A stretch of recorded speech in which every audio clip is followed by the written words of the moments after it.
ഈ മന്തിൽ എക്സ്പയർ തീരുന്നവരെ വലിയ കാര്യമായിട്ടുള്ള ബീറിഷ്നെസ് മാർക്കറ്റിൽ. പക്ഷെ ഇന്ന് ഞാൻ ഗ്രൂപ്പിൽ കണ്ടു കൊച്ചിൻ ഷിപ്പ്യാർഡ് മേടിക്കാൻ കഴിഞ്ഞ റാലിയുടെ ഹാങ് ഓവർ പിടിച്ചിരിക്കില്ലേ സെക്ടേഴ്സ് ഇൻക്ലൂഡിങ് ഉൾപ്പെടെയുള്ള പല സെക്ടേഴ്സും പയ്യെ സൈഡ് വൈസ് ആയി ചെറിയതായിട്ട് താഴെ പോയി ഈ ലോ പോയിട്ട് ചിലപ്പോൾ വീണ്ടും റീടെസ്റ്റ് ചെയ്യും. നിങ്ങൾ ഇനിയും കണ്ട് ഇൻവെസ്റ്റ് ചെയ്യാൻ പോകുന്നുണ്ടെങ്കിൽ ഇത്തരത്തിലുള്ള പോക്കറ്റ്സിലായിരിക്കണം നിങ്ങളുടെ പൈസ എങ്കിൽ നിങ്ങൾ നല്ല കാശുണ്ടാക്കും. അല്ല ഇങ്ങനെ ആഗോളതലത്തിൽ ഇത്രയധികം വ്യാപാര യുദ്ധങ്ങൾ നടന്നുകൊണ്ടിരിക്കുന്ന സമയത്ത് നമ്മുടെ ഇന്ത്യൻ മാർക്കറ്റ് ഉയർത്തെഴുന്നേറ്റ ഈസ്റ്ററിന് ക്രിസ്തു ഉയർത്തെഴുന്നേറ്റ പോലെ നമ്മുടെ മാർക്കറ്റ് ഉയർത്തെഴുന്നേറ്റ് 24,000-ന് മുകളിൽ വന്നിരിക്കുകയാണ്. വളരെ വലിയ നല്ലൊരു ഗുഡ് ന്യൂസ് തന്നെയാണ് അല്ലേ? തീർച്ചയായിട്ടും. ഇനിയും ഇവിടെ നിലനിൽക്കുമോ, കൂടുതൽ റാലി വരുമോ, അതോ കറക്റ്റ് ചെയ്യുമോ എന്നുള്ളതാണ് നമ്മൾ പ്രധാനമായിട്ടും മനസ്സിലാക്കേണ്ട കാര്യം. നമ്മുടെ മാർക്കറ്റ് ഒരു രക്ഷയില്ലാത്ത ഔട്ട് പെർഫോമാണ് ചെയ്തിരിക്കുന്നത്. മറ്റേത് ഗ്ലോബൽ മാർക്കറ്റും ട്രംപിൻ്റെ ദിവസം അന്ന് 5% വീണില്ലേ, ആ ലെവലിലോട്ട് തിരിച്ച് വന്നു തുടങ്ങുന്നേ ഉള്ളൂ. പക്ഷെ നമ്മൾ അതൊക്കെ കഴിഞ്ഞ് പറന്ന് തിരിച്ചു പോയി എന്നുള്ളതാണ്. Bank Nifty all time high break ചെയ്ത്, finance all time high break ചെയ്ത് റാലി ചെയ്യുന്നു. അതായത് നമ്മുടെ പോർട്ട്ഫോളിയോ 6 ഡിജിറ്റ് ലോസിൽ നിന്ന് 5 ഡിജിറ്റ് ലോസിലേക്ക് എത്തിയിരിക്കുന്നു എന്നുള്ളത് തന്നെയാണ്. അതെ, ഓൾമോസ്റ്റ് ആ ലോസൊക്കെ കവറായി നിൽക്കുന്ന സിറ്റുവേഷനിലോട്ട് വന്നു.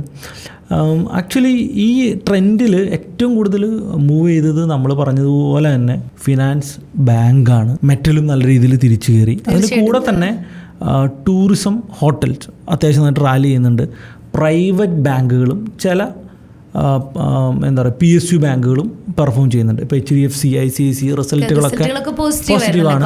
അത് കണ്ടിന്യൂ ചെയ്യുന്നുണ്ട്. ഇപ്പോൾ HDFC ഇപ്പോൾ 2000-ലോട്ട് തീർച്ചയായിട്ടും 2000-ലോട്ട് എത്തുകയാണ്. HDFC നമ്മുടെ ഫേവറേറ്റ് ആയിട്ടുള്ള കുറേ നാളുകളായി ശേഷം. അതായത് HDFC 2000 എത്തേണ്ട സമയം കഴിഞ്ഞു ഈ പറഞ്ഞ പോലെ. അതായത് 2021 വരെ HDFC ആവറേജ് 20-21% വളർച്ച രേഖപ്പെടുത്തിയൊരു ബാങ്കാണ് 2021 വരെ. ആഫ്റ്റർ ദാറ്റ് ആ ബാങ്ക് വളർന്നിട്ടില്ല.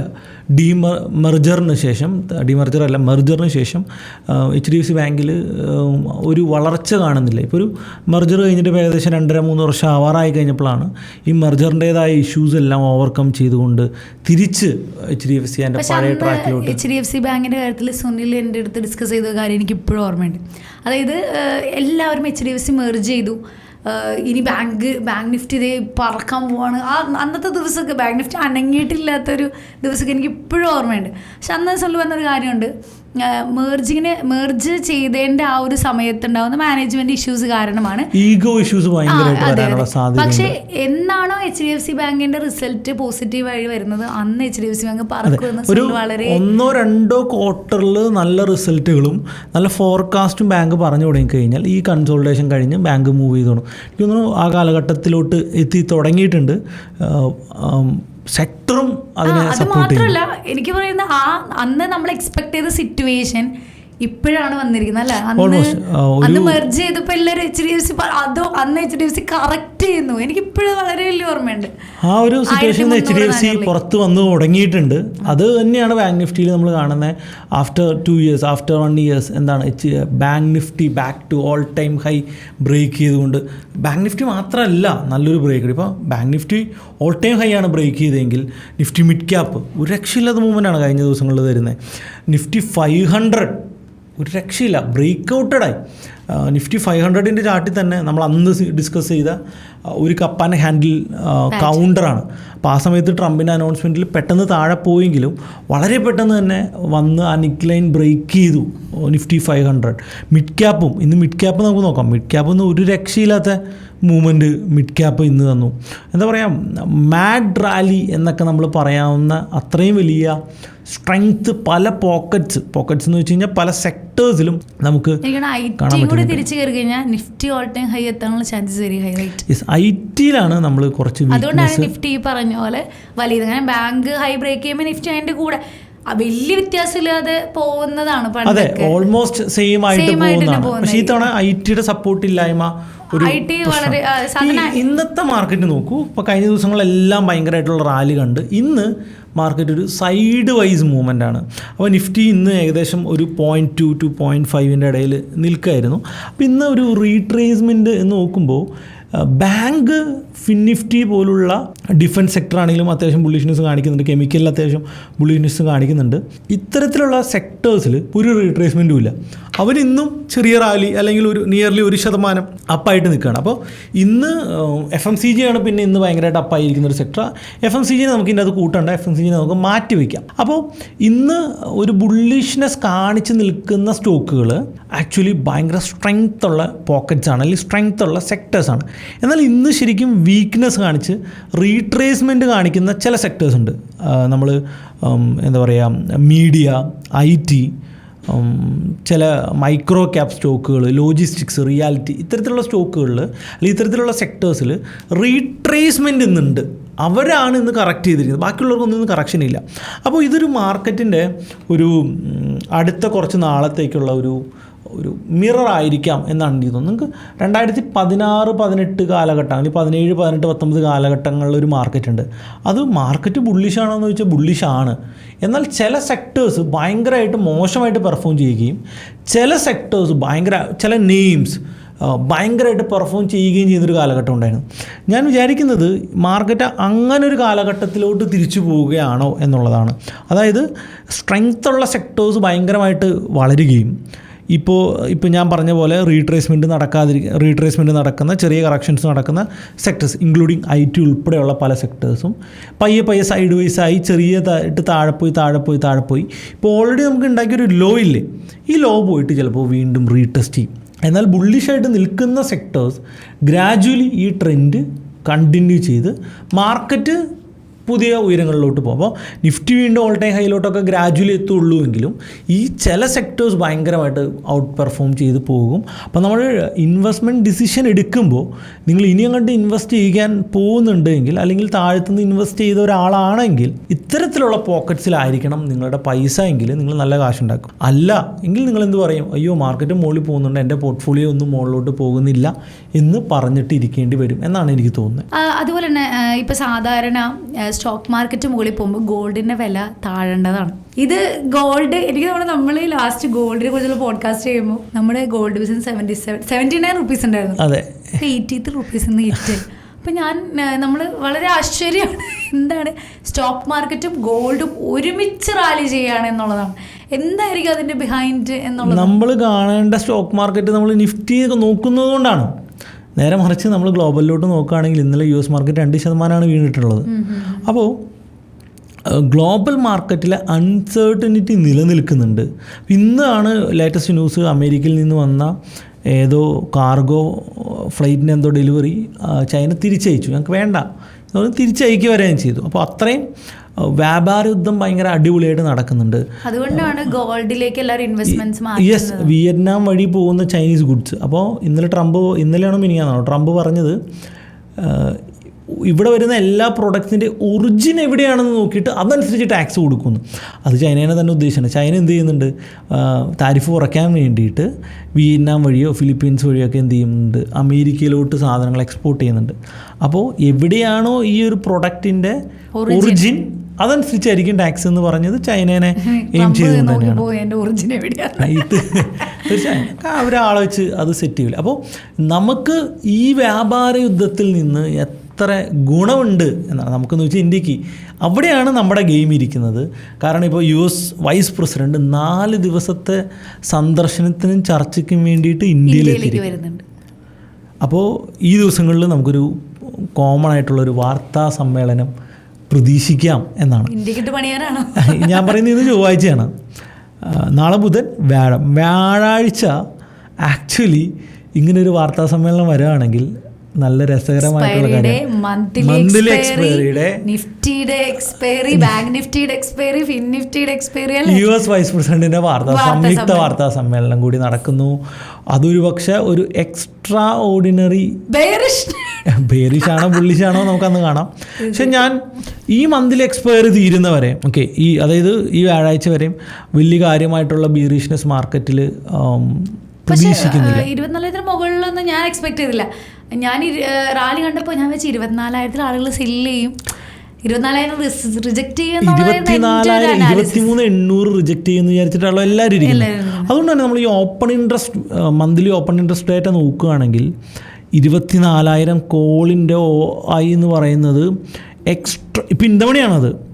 അത് ഏകദേശം എനിക്ക് തോന്നുന്നു ടോട്ടൽ 1,13,00,000 കോടി കോൺട്രാക്ട്സ് ഉണ്ട്. ഇതിനകത്ത് ഏറ്റവും രസകരമായിട്ടുള്ള കാര്യം കുറച്ചുകൂടി ഇന്തമണി 24,000 ഏകദേശം 46 ലക്ഷം, 24,200 ഈ പറഞ്ഞ 1.5 കോടിക്ക് മുകളിൽ.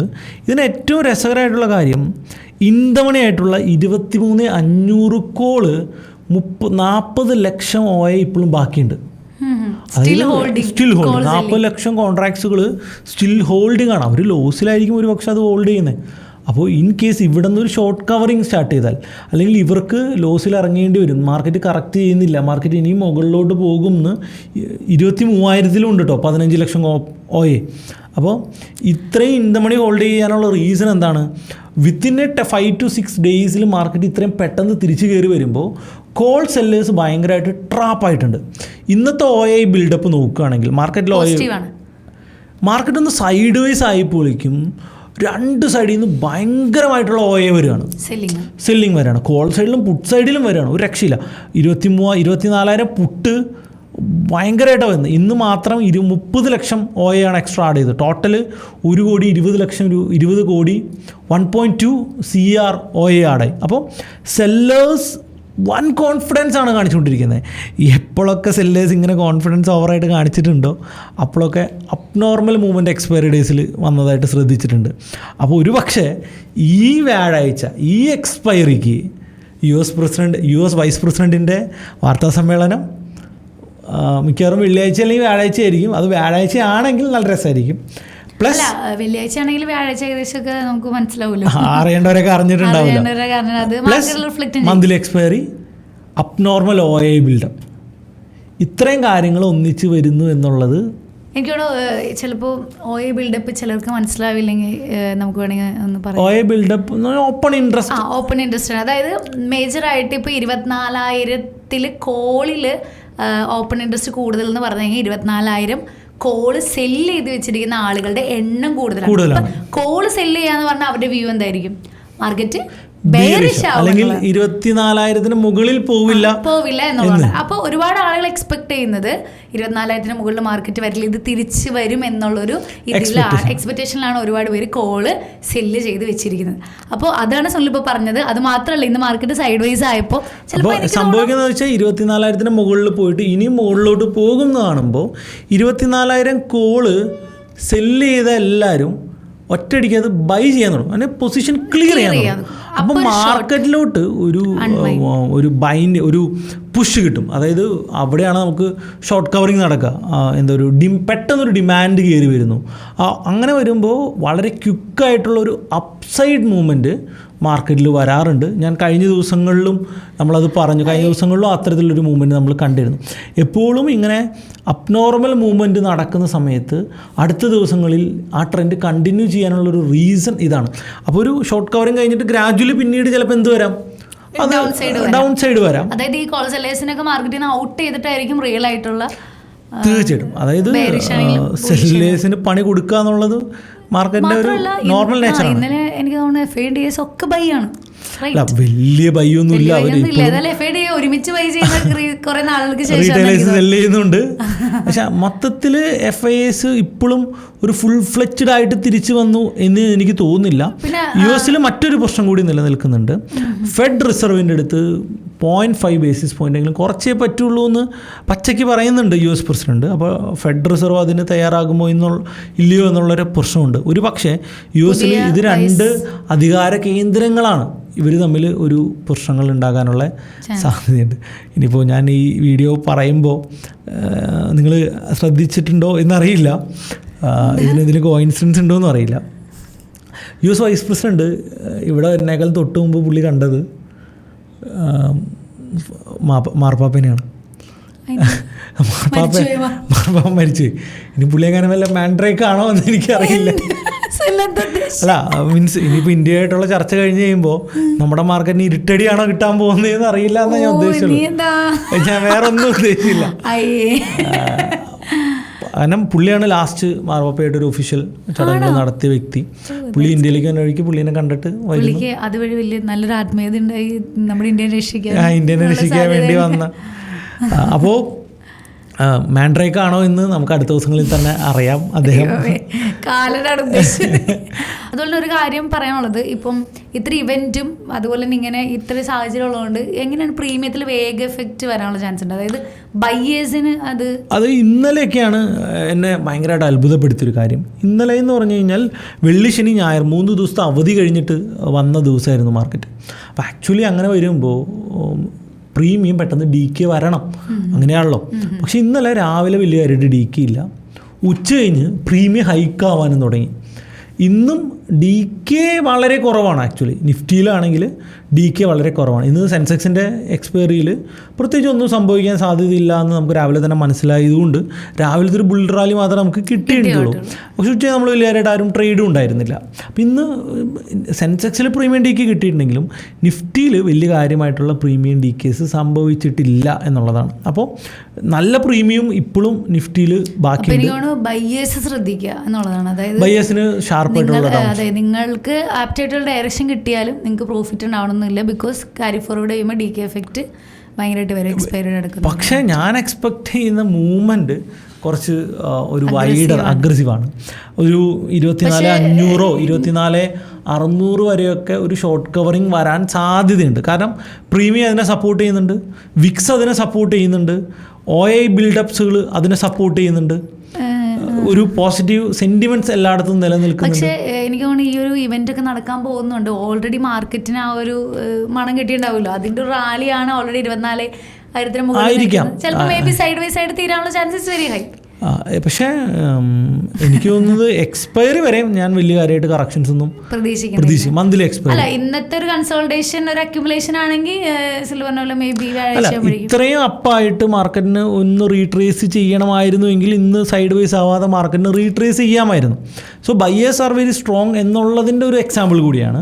അപ്പോൾ ഇന്നത്തെ ക്യാൻഡിലിനെ വളരെ ക്രൂഷ്യലായിട്ട് കാണുക. ഇതിൻ്റെ മുകളിലോട്ട് മാർക്കറ്റ് അടുത്ത ദിവസങ്ങളിൽ ബുധനും വ്യാഴമായിട്ട് നിൽക്കുകയാണെങ്കിൽ ഡെഫിനറ്റ്ലി നമുക്കൊരു ഷോർട്ട് കവറിങ് റാലി കിട്ടും.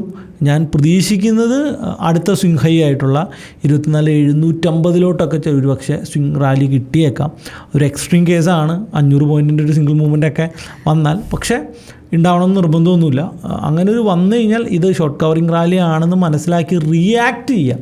ഇത് പ്രിഡിക്ഷൻ ആണെന്നല്ല, ഞാനും നാളെ പോയിട്ട് കോൾ മേടിച്ചിട്ട് ഓക്കെ വരട്ടെ എന്നല്ല. അങ്ങനെ ഒരു സാധനത്തിൻ്റെ സ്മെല്ല് മാർക്കറ്റിൽ ഫീൽ ചെയ്യുകയാണെങ്കിൽ ഞാൻ അതിന് റിയാക്ട് ചെയ്യും. മാർക്കറ്റിൽ ഇരുന്നിട്ട് അങ്ങോട്ട് പോകും, മാർക്കറ്റ് ഇങ്ങോട്ട് പോകും, അല്ലെങ്കിൽ മാർച്ച് 20 ഞാൻ പറയാം, മാർച്ച് 20 അങ്ങനെ സംഭവിക്കും എന്ന് പറഞ്ഞതുകൊണ്ട് പ്രത്യേകിച്ച് കാര്യമൊന്നുമില്ല. അതിനെ എങ്ങനെ ഞാൻ റിയാക്ട് ചെയ്യുന്നു എന്നുള്ളതിലാണ് എൻ്റെ പ്രോഫിറ്റ് ഇരിക്കുന്നത്. കാണുന്ന ആൾക്കാർക്ക് അവരുടേതായിട്ടുള്ള വ്യൂസ് ഉണ്ടാകും. ആ വ്യൂസുമായിട്ട് അലൈൻ ചെയ്ത് അതിനായിട്ടുള്ള ട്രേഡിങ് സെറ്റപ്പുകൾ റെഡിയാക്കി അത് ട്രേഡ് ചെയ്യുകയാണ് എല്ലാവരും ചെയ്യേണ്ടത്. അല്ല വ്യൂസ് നോക്കിയിരുന്നിട്ട് വലിയ കഥയൊന്നുമില്ല. ഈ ഹൈ ബ്രേക്ക് ചെയ്ത് കഴിഞ്ഞാൽ അടുത്ത റെസിസ്റ്റൻസ് എവിടെയാണെന്ന് എല്ലാവർക്കും അറിയാവുന്ന കാര്യമാണ്. ഇത് സിമ്പിൾ ഡേ ക്യാൻഡിൽ ഇട്ടിട്ട് ഹൊറിസോണ്ടൽ ലൈൻ വരച്ചാൽ മതി. അപ്പോൾ ഇങ്ങനെയാണ് ഞാൻ മാർക്കറ്റിനെ പ്രതീക്ഷിക്കുന്ന, മാർക്കറ്റിൻ്റെ അടുത്ത മൂവ്മെൻറ്റുകൾ പ്രതീക്ഷിക്കുന്നത്. മന്ത്ലി എക്സ്പയറി വരെ വലിയ കാര്യമായിട്ടുള്ള ബീറീഷ്നെസ് ഞാൻ ഫീൽ ചെയ്യുന്നില്ല. അപ്പോൾ എന്തായാലും US പ്രസിഡന്റ് ഇന്ത്യയിലേക്ക് വരുന്നുണ്ട്. നമ്മുടെ പുള്ളി ഇന്നലെ ഓൾറെഡി സമാധാനത്തിന്റെ പച്ച വിത്തുകൾ അദ്ദേഹം വിതയ്ക്കട്ടെ എന്ന് ആശംസിക്കുകയാണ്. പുള്ളി സ്റ്റേ ആണ് വന്നത്. പുള്ളി 4-5 ദിവസത്തെ ഇന്ത്യൻ സന്ദർശനമാണ്. ഇന്ന് ജയശങ്കറിനെയും അജിത് ഡോവലിനെയും ആയിട്ടുള്ള മീറ്റിംഗ്സ് ഉണ്ട്. അതായത് ഡിസിഷൻ മേക്കിംഗ് ഒക്കെ നടക്കുന്നത് ഇന്നായിരിക്കും. നരേന്ദ്രമോദിനെ അടുത്ത ദിവസങ്ങളിൽ കാണായിരിക്കും. അവിടെ ഡിസിഷൻ മേക്കിംഗ് ഒന്നും നടക്കില്ല. ഡിസിഷൻ മേക്കിംഗ് ജയശങ്കറുമായിട്ടുള്ള ഡിസിഷൻ മേക്കിംഗ് ആയിരിക്കും. അതെ, പുള്ളി ഓടി കിടന്ന എല്ലാ രാജ്യങ്ങളിലും ട്രേഡ് ടോക്സ് നടത്തിക്കൊണ്ടിരിക്കുകയാണ്. Trade talks become A brand. നമ്മുടെ പേര് കോപ്പി അടിച്ചാൽ അവർക്ക് പരാതി കൊടുക്കണമെന്നാണ് നമുക്ക്. അതെ, തീർച്ചയായിട്ടും നമ്മുടെ പേര് എല്ലാ ന്യൂസ് ചാനലും പറയുന്നത്. അപ്പോൾ അമേരിക്ക സഖ്യ രാജ്യങ്ങളുമായിട്ടാണ് ആദ്യം ചർച്ചകൾ നടത്തുന്നത്. യൂറോപ്യൻ യൂണിയനിലെ രാജ്യങ്ങളും ഇന്ത്യ ഉൾപ്പെടെയുള്ള അവരുമായിട്ട് ഏറ്റവും അലൈൻഡായിട്ട് നിൽക്കുന്ന രാജ്യങ്ങളാണ്. എന്നാൽ ചൈന അതർ സൈഡിൽ ചൈനീസ് പ്രസിഡൻറ്റും ചൈനയായിട്ട് ബന്ധപ്പെട്ട പല രാജ്യങ്ങളിലും ഇത്തരത്തിലുള്ള വിസിറ്റുകൾ നടത്തുന്നുണ്ട്. ഇന്ത്യനെ പങ്കെടുക്കാനായിട്ട് വിളിച്ചിട്ടുണ്ട്. എനിക്ക് തോന്നുന്നു ചൈനയായിട്ട് ഇന്ത്യ ഡയറക്റ്റ് മീറ്റിംഗ്സ് ഒന്നും നടത്താതെ ബാക്ക്ഗ്രൗണ്ട് ചർച്ചകൾ എന്തൊക്കെയോ നടക്കുന്നുണ്ട് എന്ന് തന്നെയാണ് എനിക്ക് ഫീൽ ചെയ്യുന്നത്. കാരണം നമുക്ക് ഞാൻ പറഞ്ഞതുപോലെ ഒരു സ്ട്രോങ് അമേരിക്ക, സ്ട്രോങ് ചൈന തന്നെയാണ് നമ്മുടെ ആവശ്യം. ഇത് നമ്മുടെ മാർക്കറ്റിനെ മുന്നോട്ട് കൊണ്ടുപോകും. തുടർന്നും ഇപ്പോൾ ഞാൻ കാണുന്ന ഇതേ സെക്ടേഴ്സ്, ഞാൻ ഈ പറഞ്ഞ ഫിനാൻസ് സെക്ടറും അതുപോലെ തന്നെ എന്താ പറയുക ബാങ്കിങ് സെക്ടറും ഒരു സ്ട്രക്ചറൽ റാലിയാണ് ഇപ്പോൾ നടത്തുന്നത്. ഈ സ്ട്രക്ചറൽ റാലിക്ക് ഒരു പ്രശ്നം, അതൊരു ലിമിറ്റഡ് ആയിരിക്കാൻ സാധ്യതയുണ്ട്. ഇപ്പോൾ ഒരിക്കലും IT നടത്തുന്ന പോലൊരു റാലി ഫിനാൻസ് സെക്ടറിന് നടത്താൻ പറ്റില്ല. ഇപ്പോൾ 2021 IT നടത്തിയ ഒരു റാലിയുണ്ട്, ഓൾമോസ്റ്റ് ഡബിളായിട്ടുള്ള റാലി. ഇങ്ങനത്തെ ഒരു റാലിയൊന്നും നമ്മൾ ഫിനാൻസിൽ എക്സ്പെക്റ്റ് ചെയ്യേണ്ട. ഫിനാൻസ് ഓൾറെഡി 20% ഫ്രം ലോന്ന് തിരിച്ചു കയറി. ബാങ്കിങ് സെക്ടർ, ഫിനാൻസും അത്രയൊക്കെ തന്നെ തിരിച്ചു കയറിയിട്ടുണ്ട്. അപ്പോൾ ഇത് ഇനി അധികം ഉണ്ടോ എന്നുള്ളതൊന്നും എനിക്കറിയില്ല. ഞാൻ പറയുന്നു ഈ മന്ത്ലി എക്സ്പയറി വരെയും നമുക്ക് ഇൻട്രാഡേ പെർസ്പെക്റ്റീവ് അതാണ്. എന്നാൽ ബാങ്കിങ് സെക്ടറുകളിൽ തന്നെ പല സ്റ്റോക്കുകളും നല്ല റിസൾട്ട്സ്, ഇപ്പോൾ ഫോർ എക്സാമ്പിൾ IDFC ഫസ്റ്റ് ബാങ്കിൻ്റെ റിസൾട്ട് വലിയ കുഴപ്പമില്ല. മാത്രമല്ല അവർ ഒരു ക്യാപെക്സ് ഉണ്ടാക്കാനുള്ള കുറേ പരിപാടികളിലോട്ട് പോയിട്ടുണ്ട്. അപ്പോൾ ചില നെയിമുകൾ അടുത്ത വർഷങ്ങളിൽ അല്ലെങ്കിൽ ഈ വരുന്ന വർഷങ്ങളിൽ ഒരു രക്ഷയില്ലാത്ത മൂവ്മെൻറ്റ്സ് തരാനുള്ള എല്ലാ സാധ്യതയുണ്ട്. റിസർച്ച് ആൻഡ് ഐഡൻറ്റിഫൈ എന്നുള്ളതാണ്. അതുപോലെ തന്നെ മാർക്കറ്റ് ബെയറിഷ് ആയപ്പോൾ ഒരുപാട് പേര് എൻ്റെ 50% ലോസായി, എനിക്കിപ്പോൾ തന്നെ 50 ലക്ഷം ലോസായി, 10 ലക്ഷം ലോസായി. തീർച്ചയായിട്ടും നിങ്ങൾക്ക് എന്താണ് ഈ ഒരു റിക്കവറി കണ്ടിട്ട് പറയാനുള്ളത്?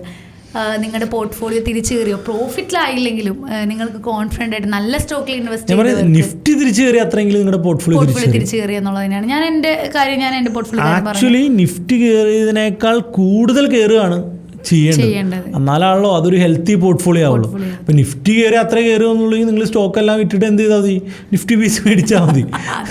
ഓക്കെ, അതിനേക്കാൾ പെർഫോമൻസ് ഉണ്ടോ ഇല്ലയോ? അല്ല, എൻ്റെയൊക്കെ 15% ലോസ് ചെയ്യുന്നതാണ് 2.9% ലോസിലേക്ക് വന്നിരിക്കുന്നത്. സോ എനിക്ക് വളരെ നല്ല റിക്കവറി ആയിട്ട് തോന്നുന്നത്. ഞാൻ ശരിക്കും ആ ഒരു ഡിപ്പിൽ കുറച്ചുകൂടി ആഡ് ചെയ്യായിരുന്നു എന്ന് തന്നെയാണ് എനിക്ക് തോന്നുന്നത്. ഞാൻ മാക്സിമം ആഡ് ചെയ്തു, പക്ഷേ നമുക്കത് അത്രയും പ്രിഡിക്റ്റ് ചെയ്യാൻ പറ്റാത്തൊരവസ്ഥയായിരുന്നു. അപ്പോൾ അതുകൊണ്ട് തന്നെ എൻ്റെ ലിമിറ്റിൽ നിന്നാണ് ഞാൻ ആഡ് ചെയ്തത്. എനിക്ക് തോന്നുന്നു ആ സമയത്ത് നമ്മൾ വീണ്ടും അന്നത്തെ വീഡിയോയിൽ ഉൾപ്പെടെ പറഞ്ഞിരുന്ന സെക്ടേഴ്സ് തന്നെ നല്ല രീതിയിൽ പെർഫോം ചെയ്തു. സുനിൽ എനിക്ക് തോന്നുന്നു റീസെൻ്റ്ലി അല്ല, സുനിൽ ഇതിനു മുന്നും ബാങ്കിങ് സെക്ടറിൽ ഇത് പിടിച്ചു നിൽക്കുന്നു, എന്താണ് ഇത് മൂവ് ചെയ്യാത്തതെന്ന് അറിയുന്നില്ല, എന്തോ വരാനിരിക്കുന്നു എന്നൊക്കെ ഓൾറെഡി പറയുന്നുണ്ട്. ബാങ്കിങ് സെക്ടറുകളിൽ ഒരു വൈക്ക് ഓഫ് അക്യുമുലേഷൻ നടക്കുന്നതായിട്ട് ഞാൻ ഗ്രൂപ്പുകളിൽ തന്നെ ആദ്യമേ ഷെയർ ചെയ്തിട്ടുണ്ടായിരുന്നു. പക്ഷെ അന്ന് അതൊന്ന് ലോ ബ്രേക്ക് ചെയ്ത് ഒരു ഇച്ചിരി കൂടിയൊക്കെ താഴെ പോയിട്ടേ ബാങ്ക് തിരിച്ചു വന്നുള്ളൂ എന്നുള്ളതാണ്. പക്ഷെ താഴെ വെച്ച് നന്നായിട്ട് ആഡ് ചെയ്യാൻ പറ്റി എന്നുള്ളതിൽ ഞാൻ സന്തോഷം.